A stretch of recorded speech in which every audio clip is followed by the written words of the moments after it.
Hi guys, this is Matt from Force Fitness and Performance. I'm here to talk to you today about cholesterol, and this is going to be part of a series we're releasing focusing on empowering you to make better decisions through continuing education. So, continuing education is something we take really seriously with all of our coaches continuing to get better.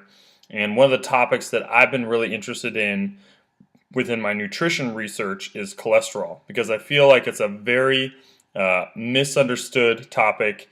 It's talked about in the media in a way that is misleading without really a lot of fact finding in there. And so we're going to kind of cover the basics of cholesterol today. We're going to talk about what cholesterol is, what its relation to cardiovascular disease risk is, ways to test cholesterol, and then finally some action steps we can take with the knowledge that we have. So let's get right into it. First up, what is cholesterol? So cholesterol is often confused with LDL and HDL. When you go to get your cholesterol tested, you'll find out your LDL cholesterol level and your LDL cholesterol level. But LDL and HDL themselves are not actually cholesterol. They are lipoprotein particles. So they are carriers. And you can kind of see on the right, we have this image here. And the cholesterol are actually packaged and embedded within this LDL particle, along with triglycerides and some other things. So when we're getting the LDL and HDL tested, what we're actually finding out is how many cholesterol particles are within this LDL or HDL. An easy analogy to think of is we are testing for how many kids are on the bus.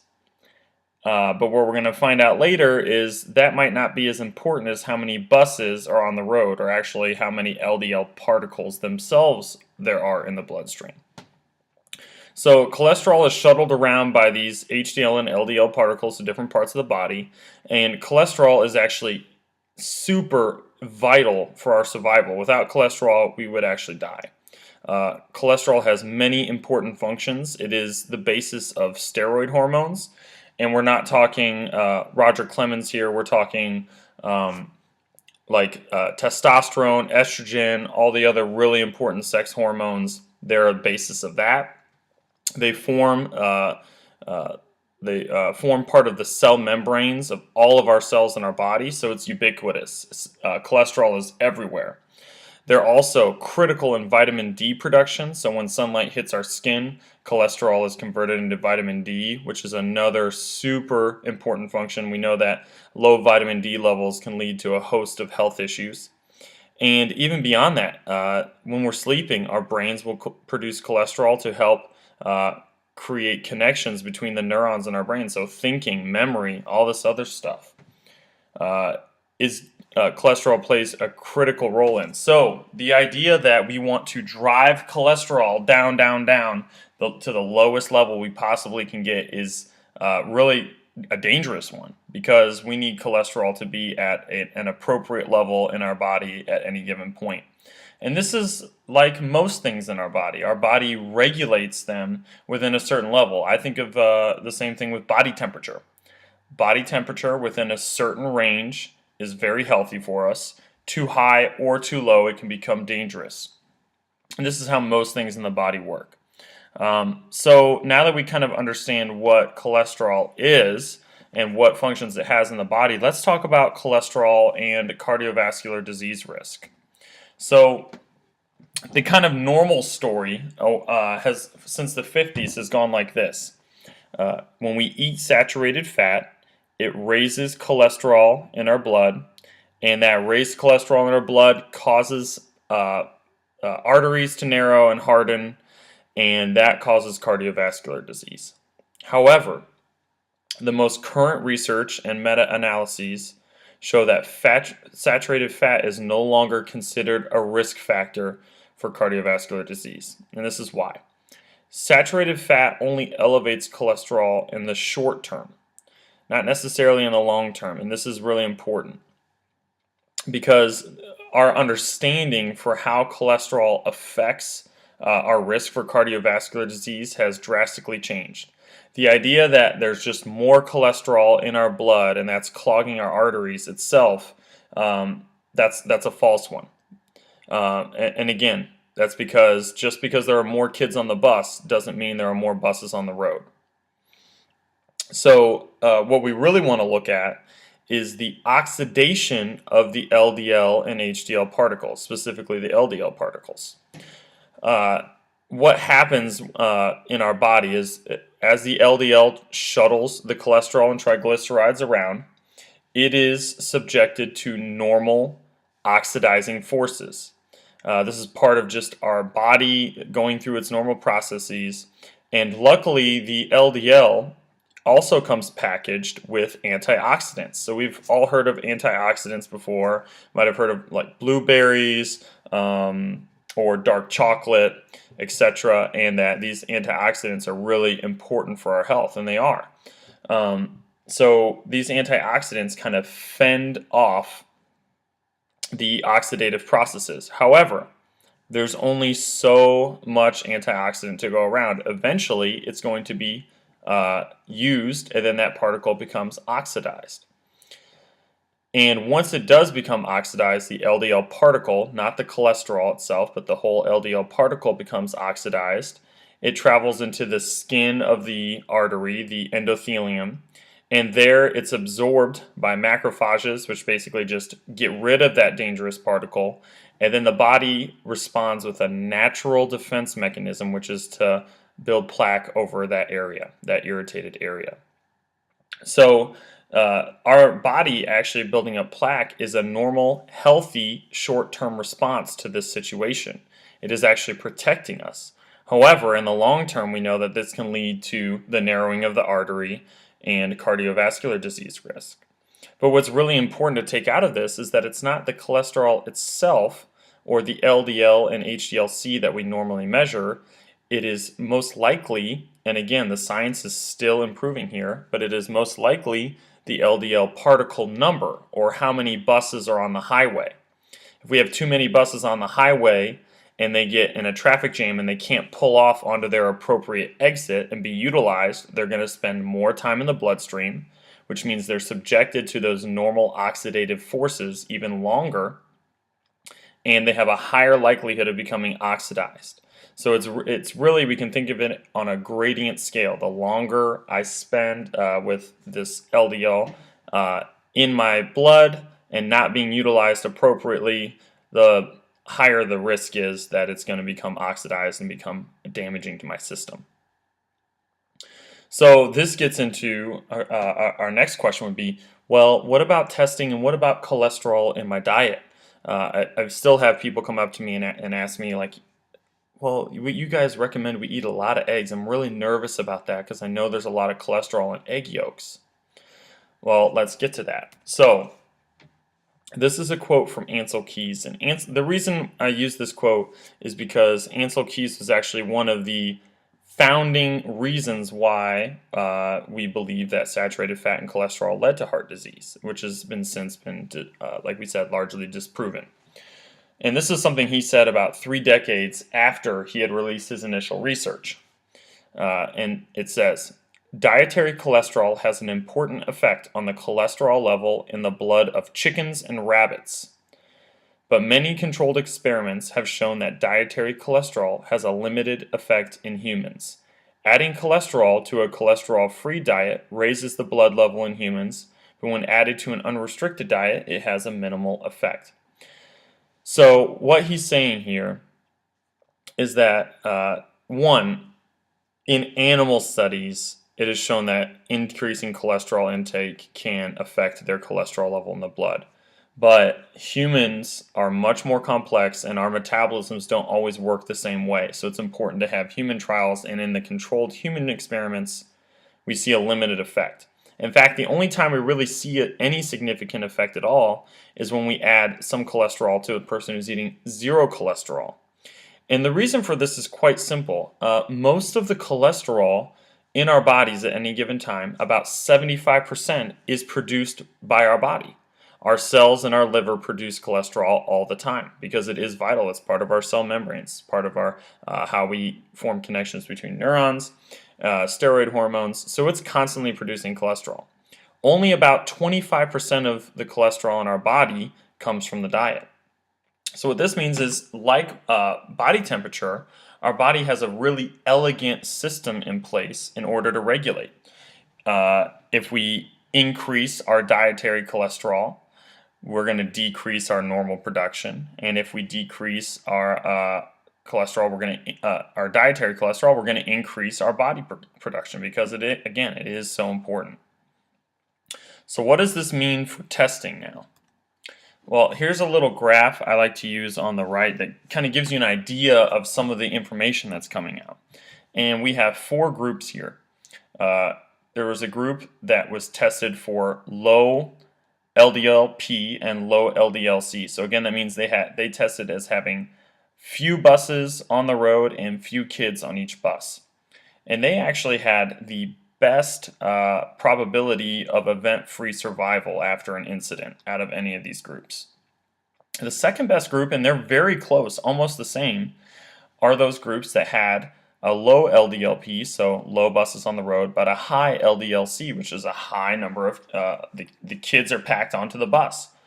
So what this really starts to show us is that even someone who tested for high LDL-C and maybe went on a drug that forced cholesterol down, maybe unhealthily, they really were probably not at risk. They were not a risk group for having cardiovascular disease.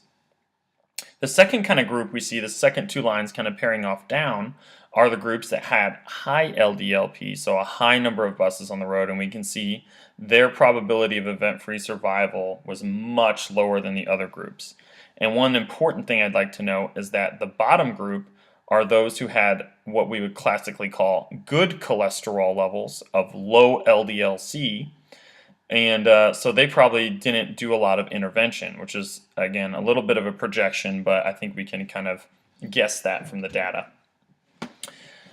Another issue with testing is that we always have to remember 1 point in time does not indicate a trend. At any given time, the total level of cholesterol in our blood and within the LDL and HDL particles can fluctuate. In fact, a standard deviation for this test is 17 milligrams. And in order for any change to be significant, you need 2 standard deviations or more. So that means at least 34 milligrams of difference between tests.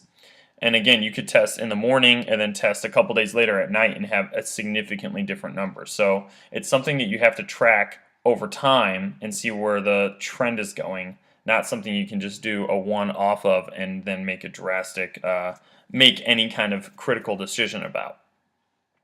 So this graph also really leads to why we recommend, if you are going to get a blood panel done and you are concerned about cholesterol levels, you do ask your doctor to include that LDL-P test in it as well, because that will help you determine what your risk factors are. One last thing I'll note is that no risk factor in itself can be taken alone. Cholesterol itself and even LDL-P, while it is a good indicator, it's not a direct number that's going to say, okay, you're going to get sick. We need to take the whole picture into account. So triglyceride levels, activity levels, diet, body fat, all these things are critically important to gaining an understanding of what's going on in the body. Okay, so now that we've talked about that for a while, let's get into reasons for potentially elevated LDL particle number and what we can do about it. So there are multiple reasons, and the first and most important one is insulin resistance and metabolic syndrome. And what we mean by this is that your body has kind of lost its ability to listen to the insulin signal, and your metabolism is not functioning appropriately, meaning it's not utilizing energy how it should. It might be storing too much fat, not giving your body enough energy. Metabolism might be too low or too high. But one thing to note here, and kind of a special topic, is that severe calorie restriction can result in insulin resistance and metabolic syndrome. So it's not just people that are eating too much. If you're eating too little, that can also really negatively affect your body and cause some of these issues, which is why we don't focus as much on the calories at Force. Our focus is on high quality foods and making sure you're in a range of calories that's appropriate, not too much or not too little. Dysfunctioning thyroid gland can also be an issue. The thyroid, if that's not working well, the LDL particles are not getting taken up. They're not able to get off at the exit, and so they spend a longer time in the bloodstream, and that can be an issue.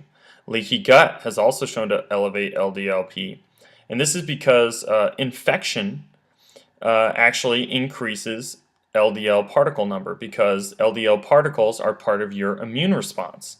So if you have a leaky gut and you have a higher immune response going on, you could have issues, which is another reason why we focus on whole foods and trying to cut out some of the potential gut irritants. Even if you find out later that it doesn't bother you, we get everyone to take out the grains out of their diet, the legumes, and the dairy to try to let things settle down.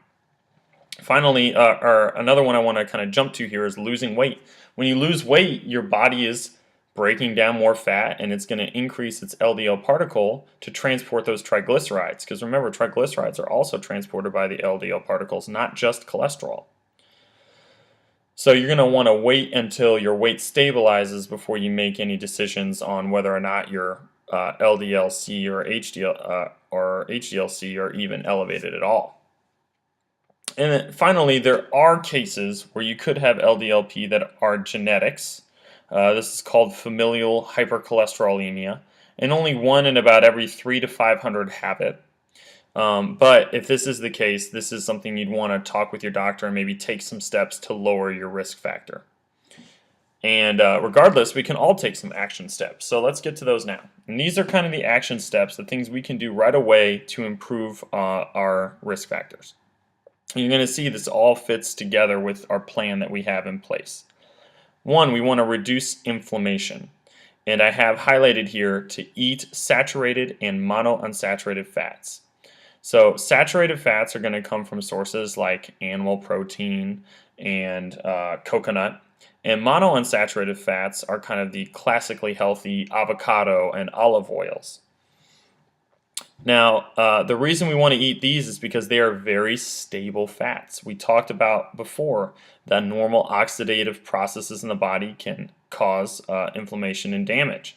When we eat a lot of polyunsaturated fats, those that come from our seed oils like safflower oil, sunflower oil, soybean oil, and any vegetable oil in general, these are really oxidizable fats that can cause damage. And so we want to reduce inflammation by making sure we're taking in an appropriate amount of saturated and monounsaturated fats and an appropriate amount of healthy and polyunsaturated fats like those found in fish. Finally, next we want to increase antioxidants. Again, note, to a reasonable level. So this doesn't mean we want to go out and buy a giant vitamin C pill and start hawking those down. A lot of the antioxidants that are critical to our body come from polyphenols and other plant matter that we would not normally get in a pill form. So when we eat the whole food, we are getting tens of thousands of these polyphenols and other chemicals we are only beginning to understand that are critically important for how our body regulates itself. We're going to normalize energy metabolism. That simply means we want to be in that appropriate calorie and carb range. We want to be within the range. We don't want to be overeating severely. We don't want to be undereating severely. We also want to make sure our carb intake matches our activity level. So if we're pretty sedentary most of the time, we're going to be at a lower carb intake. And by that I usually mean around 50 to 100 grams a day, but it is pretty low. And if you're more active, you're going to go with a higher carb intake, maybe 100 to 150 grams. Again, that's individual. You're going to want to talk with your coach about that to really dial that in. But those are some general ranges we can look at. Luckily, these three things should normally be taken care of by following the Living Lean blueprint, it's kind of modeled on a paleo or Whole30 approach. By eating these whole foods, by eating meat, seafood, vegetables, fruits, a little bit of nuts and seeds, some starchy tubers like sweet potatoes, yams, squash. We're going to take care of most of these issues right off the bat. Finally, we have a couple of other steps we can take. One, we can look at our iodine, selenium, and copper levels. And iodine in particular, once people stop eating processed foods, tends to lower unexpectedly.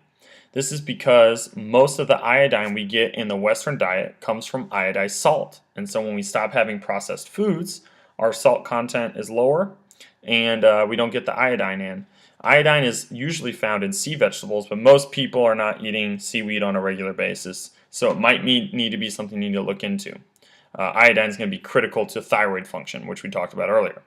Physical activity. Again, it's the case of the Goldilocks and the Three Bears. Not too hot, not too cold. We want it just right every single time. So again, your coach can help you dial in to make sure you're at the appropriate amount of physical activity. Finally, occasional intermittent fasting. And the occasional here might seem redundant, but it's not, because in my experience, I've found that most people, when they get into intermittent fasting, they do it too much for too long. And what intermittent fasting is, on a basic level, is that you're just shortening your eating window in a given period of time, usually 6 to 8 hours. So, for example, if I woke up maybe at 8 o'clock, I might not eat my first meal until 11 o'clock, and then I'm going to make sure I have my last meal by 5 or 6 o'clock, and then I have a 6 to 7 hour eating window. I'm going to get all of my nutrition into that time frame, and then I won't eat the rest of the day until the next morning. However, that's not something you want to be doing all the time. It's usually best done occasionally, which means maybe once a week, maybe twice a week, and really intermittently, not necessarily planned. Maybe you wake up one day, you're not really hungry, and you have a busy morning, and you just kind of go without breakfast until a little bit later. But the key there is that you still make up the calories. You don't just skip a meal because, again, we don't want to be under eating severely. So I hope that gives you guys some ideas of what you can do going forward and a better understanding of cholesterol and its effect on the body. I really hope this recording works because this is the second time I've done this lecture. So if it does work and you guys are listening to this now and you have any further questions, feel free to get in contact with me at any time at Force. And I hope this empowers you to take action in your own life. Thanks and all the best.